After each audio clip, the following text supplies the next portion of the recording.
All right, as you can see from the agenda today, we're going to go through 4 different items. The first is going through the main editing of event options that you've been allowed access to. The second thing is I'm going to show you how to send emails from the event management interface. The third thing we're going to go through is adding offline registrations, also known to some organizations as paper registrations. And then fourth, I'm going to go ahead and show you how to run reports from the Event Management Center.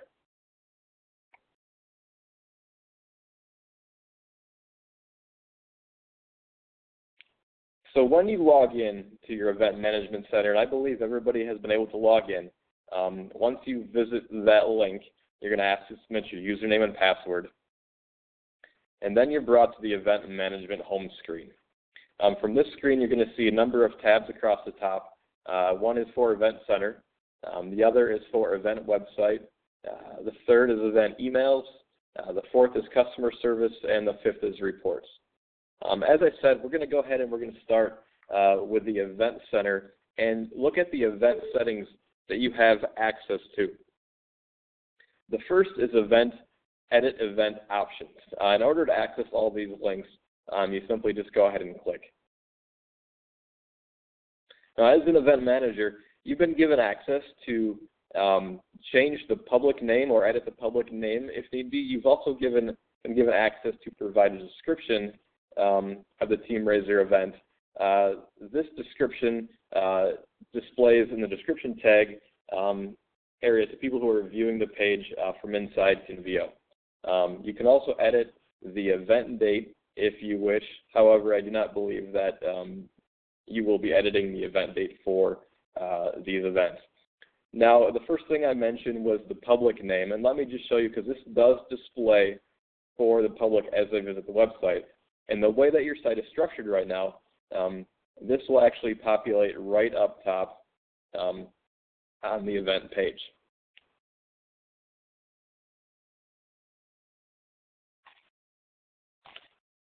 The next item we're going to go through for editing the event is editing a participation type. Right now for the Cubis Chase event, it's been set up so there's one early registration participation type ready to go. If you wanted to create a new participation type for the event, all you would do is click the Create a New Participation Type button on the top of the screen. There are a number of options here. We're not going to go through them all right at this moment. However, for those of you who do have access to the PDF that was included, there is a link on the PDF to a page within Convio that will help go through every single one of those options in depth. That will help you along the way creating a new event participation type. The third item we're going to go through is editing event questions. Now, these are questions that a user is going to see, or a potential person who's going to sign up for the event will see as they're going through the registration process. And let me go through and show you exactly what I'm talking about. After entering your initial information here, you're brought to a second page to provide details. And you'll see on the bottom, there's additional information, and these are where event questions would show up if you decided to add more questions for your event.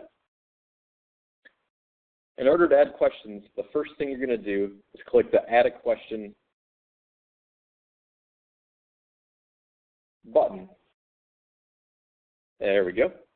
And once you click that button, there are a number of different event questions that you can choose from. Again, if you are looking at the PDF, I provided a link in the PDF that goes through and explains every single one of these different event question types. Again, that link will help you along the way as you add more questions to your event. For this example, I'm going to go ahead and show you what it would look like had you chosen to go through and add in a single response multiple choice question. The first step is to go ahead and enter in your question in box 1.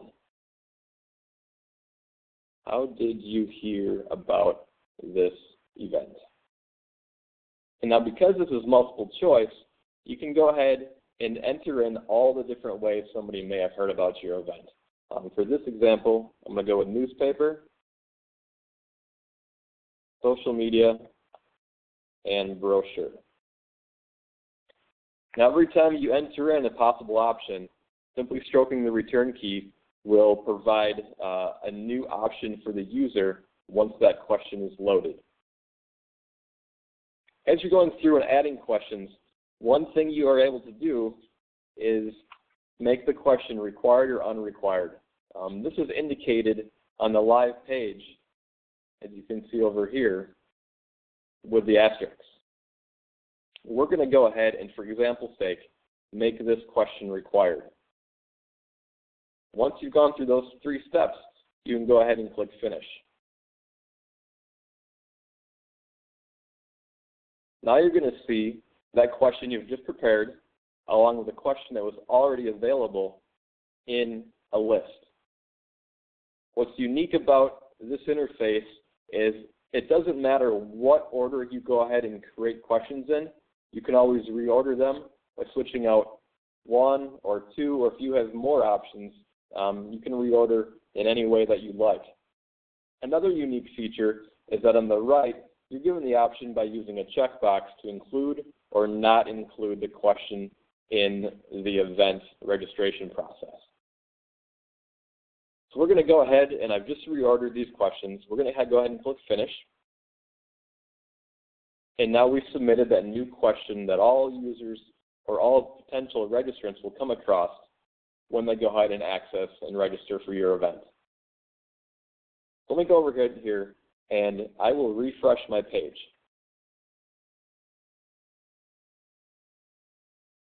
Let's go back and re-access the event here.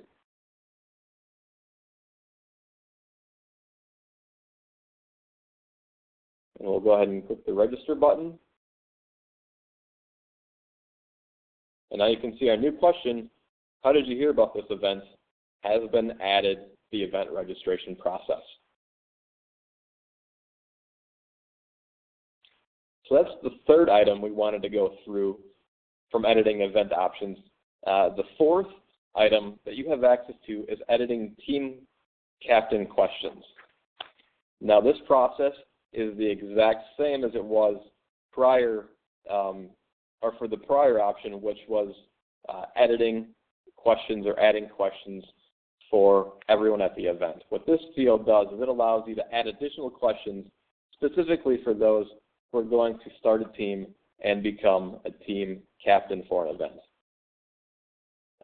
Anybody wanting to form a team who decided to click this button, if we added additional questions, they would eventually see specific questions to event captains when they reach the Provide Details portion of the registration process.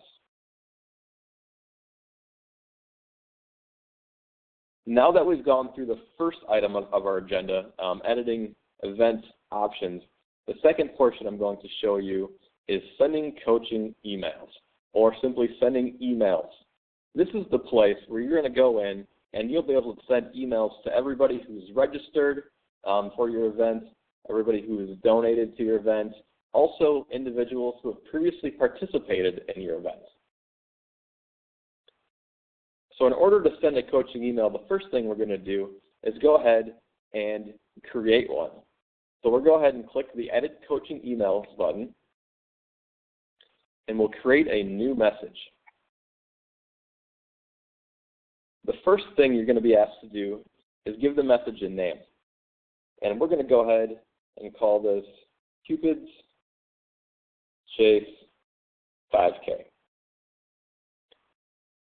You're also given the option of adding a description to each email that you create. Again, this is optional. This is the description that will show up after you're done creating the email and you want to go in and review it.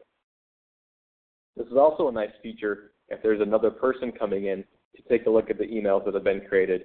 It helps provide a little bit of organization as you're searching. The third item on this page is creating a type for the email that you're sending out. This is really up to you.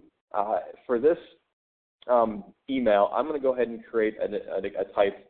We're going to call it Event Outreach.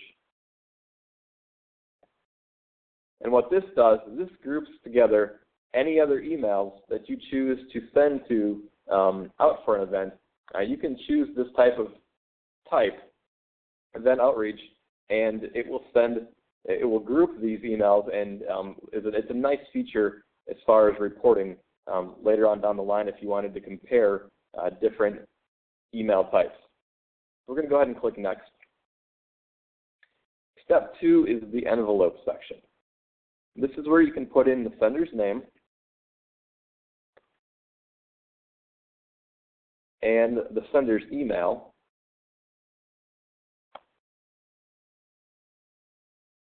and you can put in a message subject.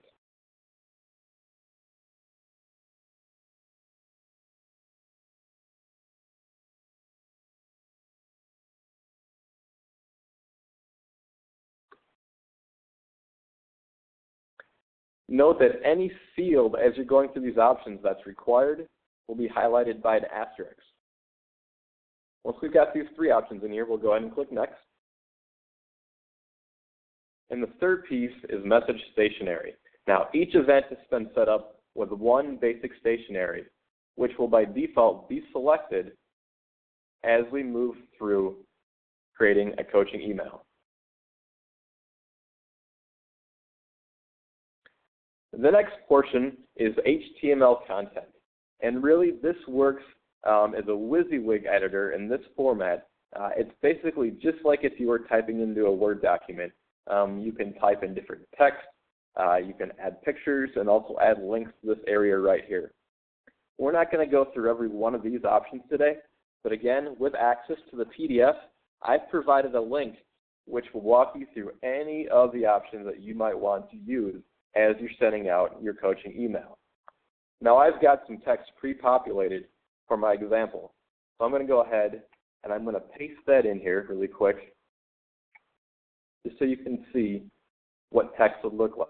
As you can see from my example, I've created a deer in this, what we will call a personalization field. The person's first name receiving this email will automatically appear. I've also added some just generic lorem ipsum text for this sample. And on the bottom, I've added a line of text that gives people the option to opt out or unsubscribe from future emails from community options. Once you've got your basic message ready, you can go ahead and click the next button. On the next page, you'll be prompted to convert your HTML text to plain text. Basically what this does is it allows anybody who is blocking images or prefers to receive just plain text emails the ability to see the message as they'd like to see it. The next portion of sending a coaching email allows you to send test emails of what you've just created to yourself or to others. This is an option I highly recommend using every single time you create a coaching email. That way you have the ability to see exactly how the email is going to produce or display for a potential customer or contact. It also gives you the option then to go back in and edit any changes that you would need to make. Once you've sent your email, your test email, you can go ahead and click Next. And after you're all set, you're finally ready to go, your email is just the way you want it, you're going to go ahead and you're going to click Approve Message. What this does is it's now sent the email message to another section, which allows you to go ahead and begin the delivery of the message. To send out the email, simply click Begin Message Delivery or Begin Delivery under the Actions column. Once we click Begin Delivery, we've got 3 options to be able to go in and select who we want to send this email to. The first option is Current Event Participant. If you are producing an email that you want it to go only to people who have currently registered for the email, this is the option that you would select. If you wanted to send out an email that would go specifically to donors of this event, you would select the second option. For our example, we're going to select groups created by this event.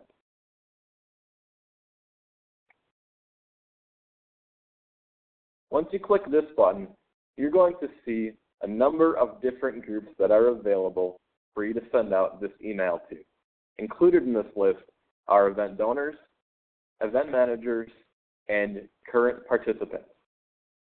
For this example, I've also created a cathexis test group that I'm going to send to as we proceed through, and I can show you everything else that happens after you actually send an email. Also of note, for each event for Cupid's Chase this year, a group has been created called 2012-2013 City Name Previous Participants. What this group is, it's a grouping of everybody who has participated in the event in your specific city over the last 2 years. So you have access to email that group whenever you're sending out an email. Once you have the group in mind that you want to send to, you can highlight it and then click the Add button. As you can see, that group is added to the Your Selections box on the right side. When you're ready, you can go ahead and click Next.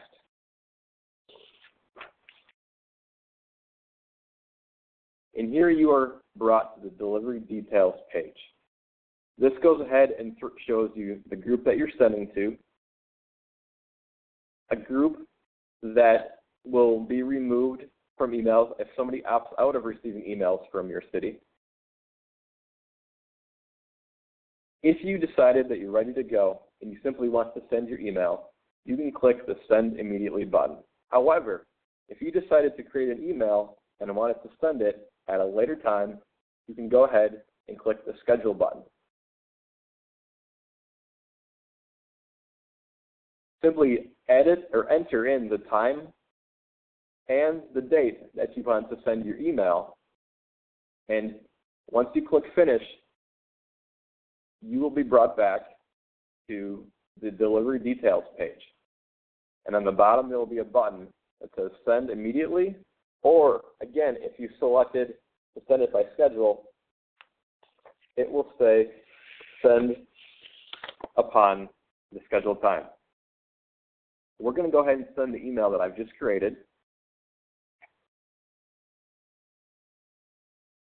And you'll notice you're brought back to the main event emails page, and there will be a delivery list tab here. Immediately then a message is going to go into Quay. I'm going to go ahead and refresh the page.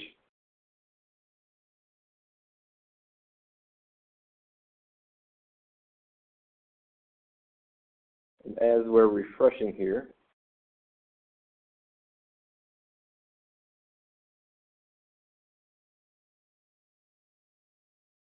bear with me 1 second as we refresh.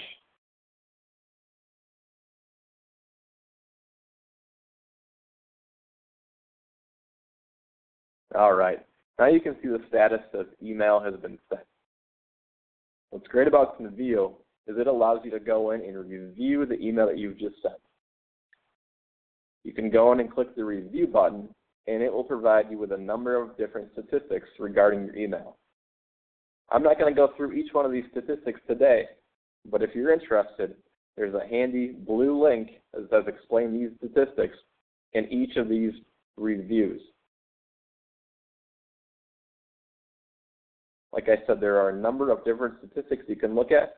It shows you the audience calculations, the targeted group, in which case we sent was the cathexis test.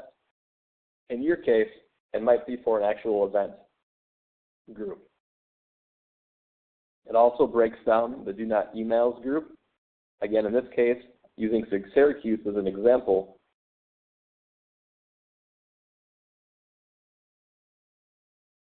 you can see that there was nobody in this group. Once you're finished looking at the review of the email, You can click back up on the Event Emails tab, and you're brought back to start a new email if you want to.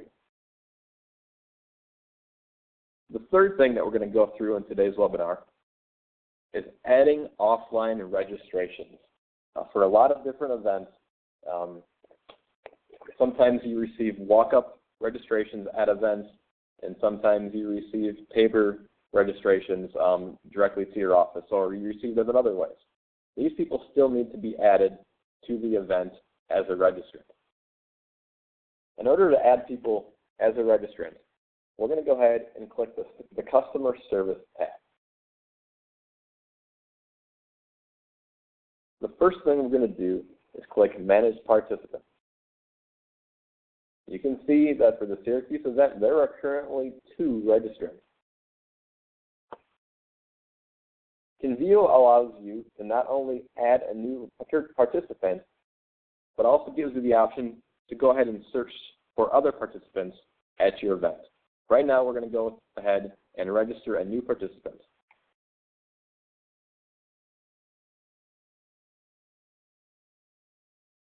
I'm going to go ahead and add Steve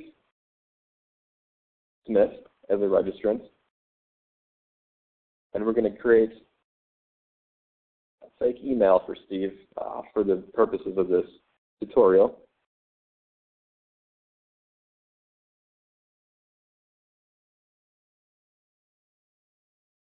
When you're actually registering a participant, you're going to want to go ahead and add in as many of the details you have as possible. An option here on the bottom at time of registering a participant offline allows you to select yes or unselect yes, which will opt in or opt out a user or registrant from receiving future emails from community options. For example, right now, we're going to opt this person out. The second step in adding in an offline registrant is selecting the participation type. Again, set up for all of your events right now, there is only one participation type, which defaults to early registration. If the person has indicated that they have a fundraising goal, emergency contact, or emergency phone, this is the place where you would enter in that information. The third option allows you to add the person to a team or create a new team if they've indicated such on the registration form. If somebody decided that they wanted to join an existing team, you would simply click Join an Existing Team, search for that team, and then add them to the team once you found the team you're looking for. If the person has decided they wanted to create a new team, you would simply add the team name and then add the team fundraising goal. For this example, we're going to simply enter the registrant not joining a team.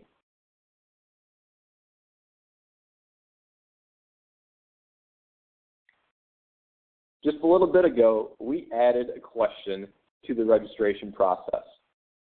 You can see that and the one that was previously created, t-shirt size, here. Now these are required questions that we set up, so as we're entering in this offline registrant, we need to make sure that we answer these questions. When ready, we'll go ahead and click Next. The event fee is $30. We would go ahead and add that number in. It should be there already by default. Additional gift. Sometimes when someone registers for an event, they have the option of adding an additional gift, really an additional donation to the organization. If you are registering somebody who has added an additional gift to the registration, simply add the donation amount right here. And because this is an offline registration, we do not need to worry about adding credit card information, as offline registrations come in via cash or check. Once you've entered in all this information and you're satisfied and ready to successfully register the contact, you can go ahead and click the Finish button. Now, I'm not actually going to go ahead and click the Finish button and register somebody, but again, this is the final step of actually adding somebody to the registration process.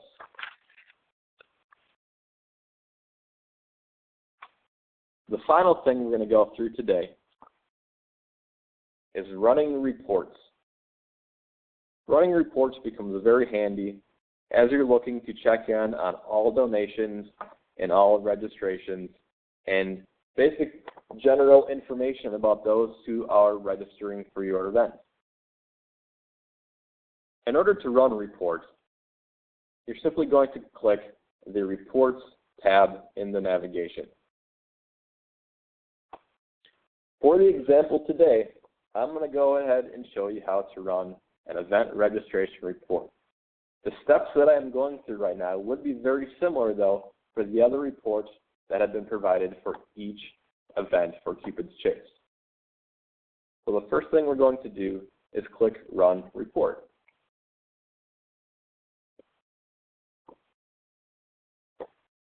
The first option you have is adding an event registration or changing the event registration report label if you'd like to do so.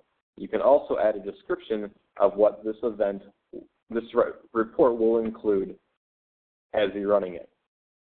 This one is including all registrations as well as additional gifts that may have been added at the time of registration.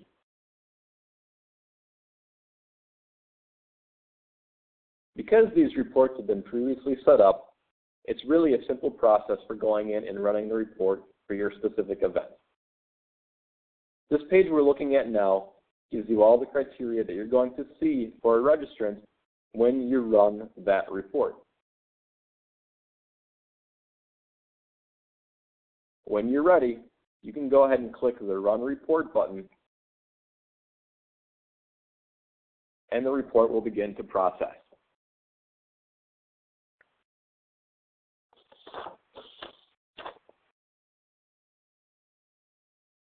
When the report is ready, you're going to see all of the results appear directly on this screen. Now, this isn't exactly a great way to look at all the information somebody's entered while they register. So Convio gives you a great option of either A, saving the report as an Excel file, or B, right from this screen, it allows you to print the report.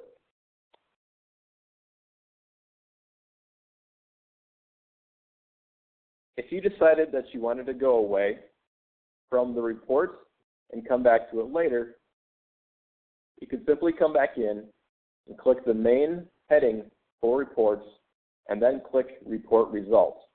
Now, this is the report that we just ran, so we're going to go ahead and view it. And just like we saw a second ago, it's the same screen that we just looked at. To show you another report that I've created is a registration and donation summary. Again, the steps are very similar.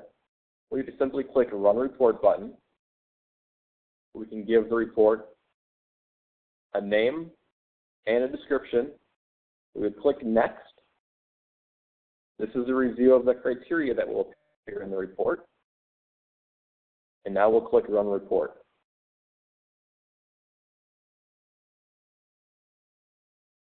Like I said, this is the same setup, the same steps. This report is a little bit more simpler to see on this page because of the limited number of fields that have been included.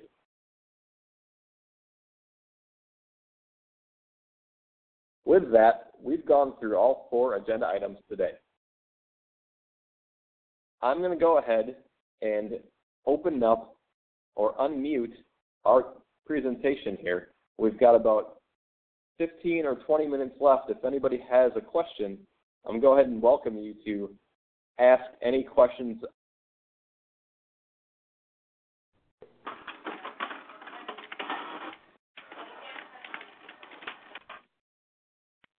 Does anybody have any questions?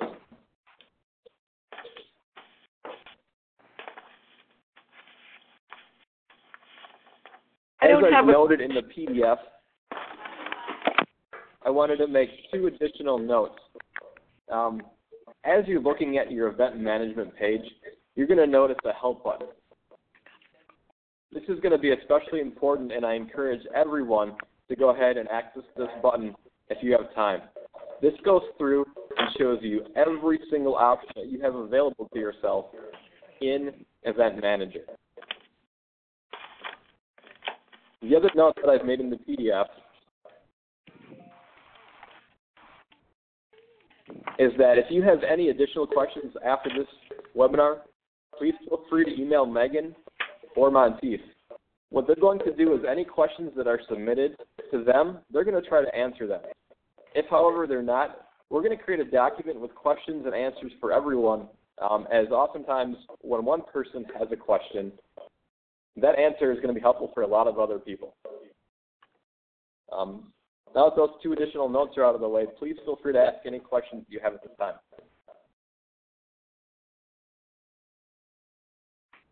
Hi, this is Janet in Morristown. Hello. Hi. This is like a really up there question. The www.cupidchase5k.com website will direct the people who want to register into all of this?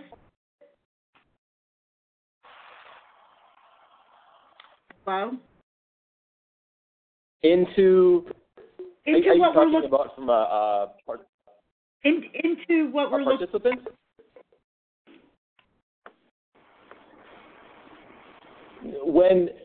When you were set up as an event manager, you should have received a link in an email that provided you access to the Event Manager Center. Is that what you're talking about? Right. Well, no. Actually, we have our flyers for our race.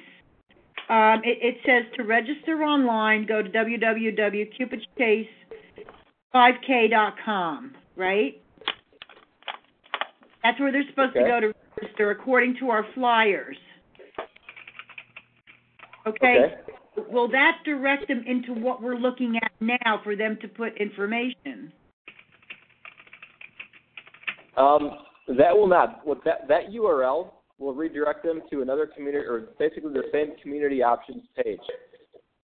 From there, they can select the event that they want to register for. Right. And once they find their event, they can click that link and then go ahead and click one of the participant options, forming a team, joining an existing team, or registering as individual. And that's the step where they can begin registering for the actual event. Right, so they can get... So that URL that you have... Okay, so this is nothing really new. This is just the link, that Cupid's Chase 5K link, will bring them into what you're showing us now, this application. Yes.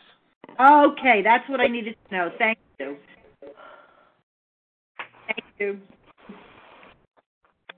You're welcome. So I have a follow-up question. This is Kathy Davies out in Santa Fe. So am I correct in assuming that we would only be entering this information if we get a paper registration? Yes, you would. And this also, Megan, feel free to speak up with some of these questions too, because some of these might be more operational than actually coming from my end, where I'm showing them how to actually do it. Right. Megan, are you on the line? Yes, that's correct. They will be, when there are paper registrants, they will be going in on the back end and they will be entering them. So in the end, it will show up on your actual gauge on each of your home pages for your individual race.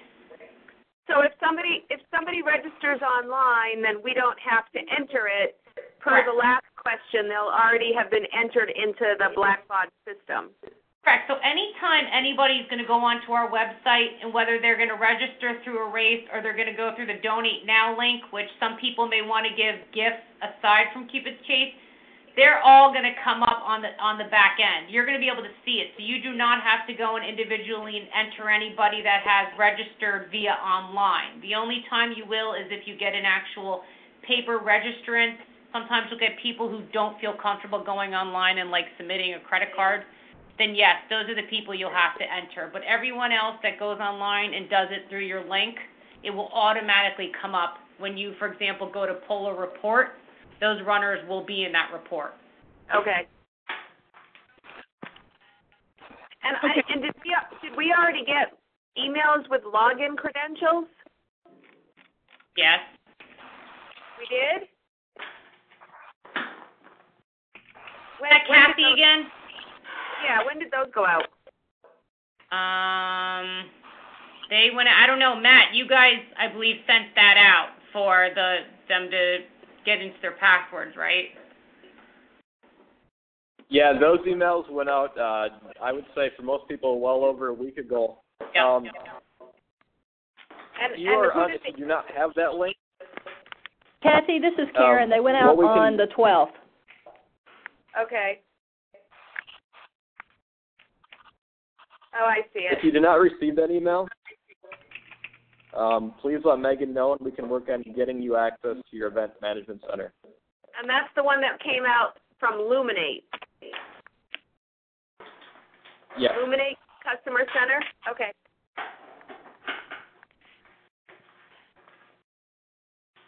Okay, I'm sorry, this is Janet again. I have another question.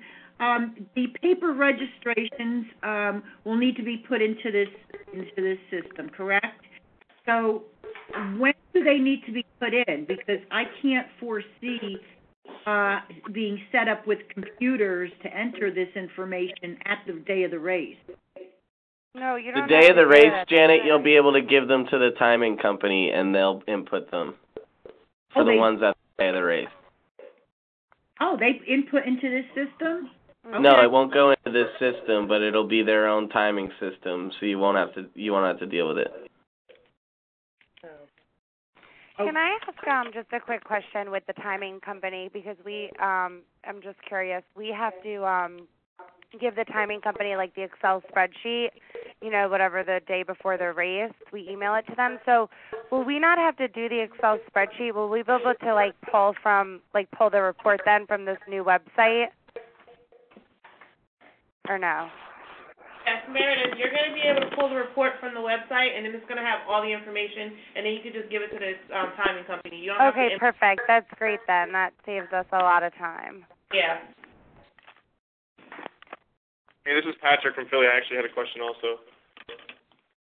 When we were compiling the running list, I know last year with the program that we used, if you ran the report and made the running list, and then later on other people registered afterward, it listed it in alphabetical order and actually changed the running numbers of the runners that had previously been assigned the number. Because it was in alphabetical order, it would bump everybody down and change everybody's numbers. Do you know if this system will do the same thing, or if it'll just add them at the end? Each runner has its own dedicated number. So once the person is registered, nothing changes. All the numbers stay the same. Okay, cool. Thank you. You're welcome.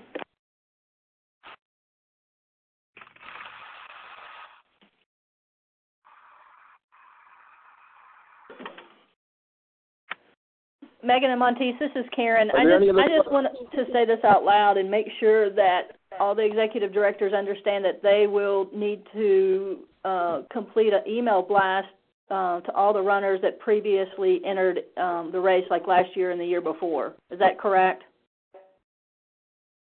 Yeah, thank you, Karen. That's actually one of my questions. It's Bridget from Pittsburgh. Where do we find that list on this website from last year? Yeah, this is Maddie. I joined late, but that's what I was wondering as well. Because hi, this is Richard from Burlington. We had used a different website than the one that they had created from the national office. So would we have to re-input most of all our runners from last year into this system? Everybody, this is Monty. Megan, I can kind of fill that again.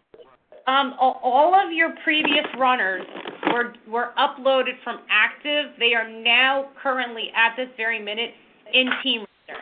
So every one of you that has had a prior race, that had a race last year, your past registrants are already found under your city. They've already been delegated to each of the race managers. Matt, do you want to chime in on where that list is and how they can access it? Yep. Yes, absolutely. So, as you're creating a new event email, we'll click Create an Email. We'll give it a name.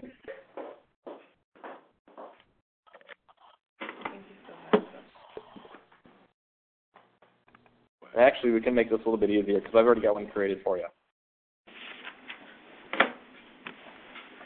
You know, and once you have approved and completed your email and it's all set up and ready to go and you're at the begin delivery process, the first thing that it's going to ask you to do is go ahead and select what group of people you want to email to.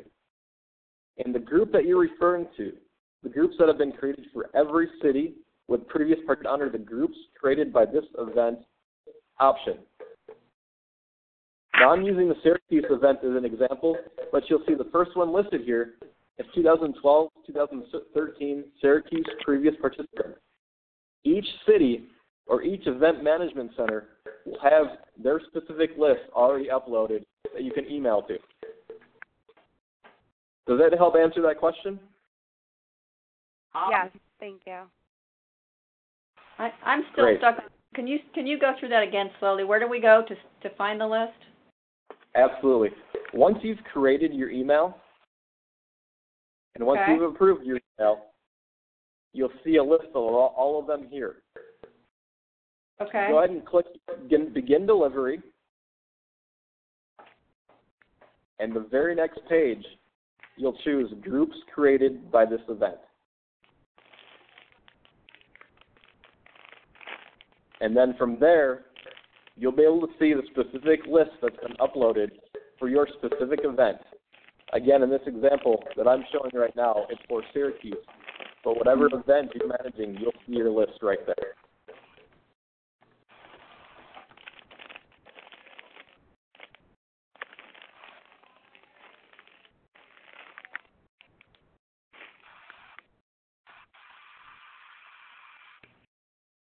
Are there any other questions? If we just, this is Mario from El Paso. If we just wanted to see the list, is that the same process? I'm sorry, can you ask that again? If we just want to see the list that is going to go out to our previous runs, where do we do it? Do we do the same thing? That's to send the email, right? Yep, this is where you would send the email. Right, but if we just want to look at the list, where would we go? You do not actually have access at this time to look at the list. Megan, if this is something that you want to talk about offline, we can create a report that will allow everybody to see who's on this previous list. But that's something that I think you can think about or talk about and let me know, and I can create that report for you. We have, in an Excel format, actually, we sent the list as well to Blackball. So we have taken your list strictly out of active, so we're happy to email it out to all of you if you want to look at that previous list. But make sure when you do your email campaign, you're doing it through this, not through First Class. Right. Because it won't be able to handle it. First Class can't handle that kind of a magnitude. And you want to be able to have the capability of seeing who opened the email, who had spam, who is actually interested in what we're sending out. So there's a reason why we need to make sure we're doing it through Blackbaud. Right, absolutely, yeah. I just wanted to see if we can just view the list. Yeah, sure. We can send that out to everybody. Great. Thank you. Was that Hector or Mario? I didn't hear who that was. That was me, Mario. Thanks, Mario. Thank you.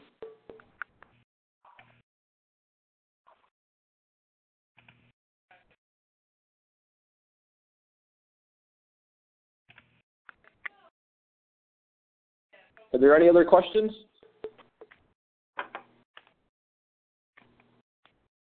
Everybody in the call, I really encourage everybody, if you have any questions, just feel free to speak up. Don't be hesitant.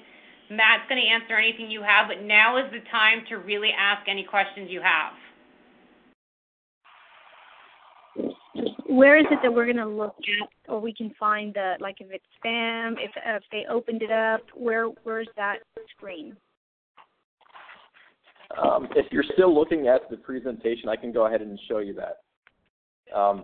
As you're looking at event emails, you can go ahead and go to the delivery list. And once that message has been sent, like we did for the Cupid's Chase 5K, you can click the review button. And this will give you all the statistics for the number of people that have opted out or did not receive the email. Just the individual by individual who did what, Meg can figure.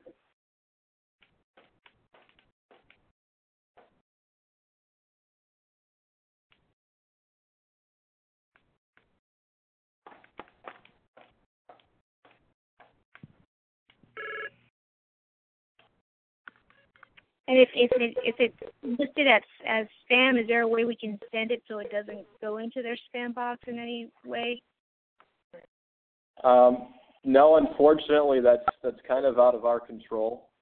If you send an email and it goes into their spam folder, that's not just a product of what the Convio email system does, but really, Google or Hotmail or Yahoo, that is really controlled on their end as far as filtering out potential spam emails.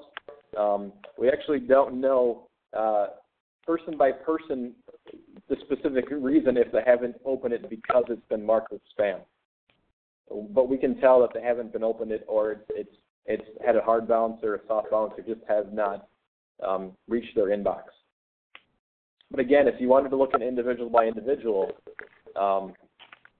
Megan, again, this is for you. We would have to create a specific report for that.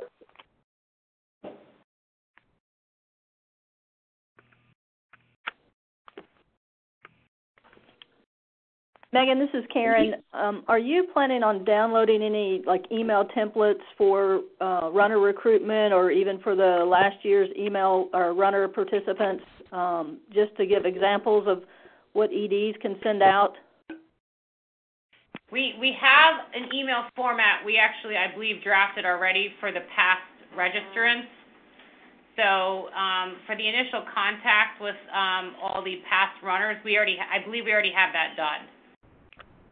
Okay. So are you saying that you've already sent that out to everyone? No, I think, Matt, they have access. Remember that format, Matt, you sent us that they can send out for that initial email asking the individuals to reset their passwords? Yes. So can they find that within their own races, or is that something we have to send them and then they have to kind of upload that? That would be something you need to send them the text. Okay. And they could add the text on their own. The other option that you have is we can go into every single event and basically pre-populate or pre-create this email, so when they access the option of sending the email from the event management center, it's already set up for them. Okay.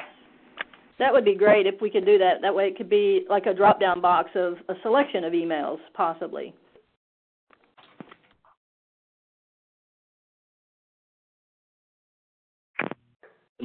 We are running at the top of the hour.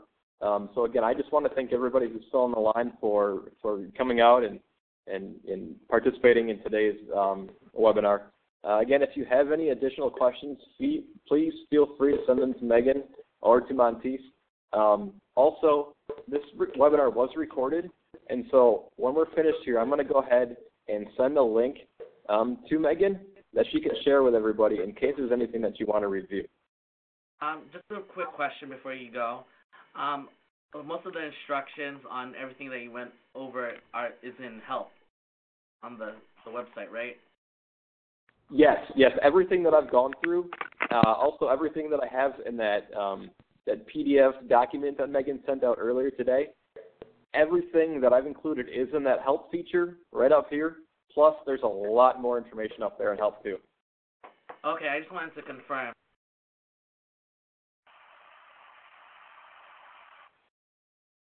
All right. Thanks again, everyone, for participating today, and I hope everybody has a great holiday. Thank you. You too.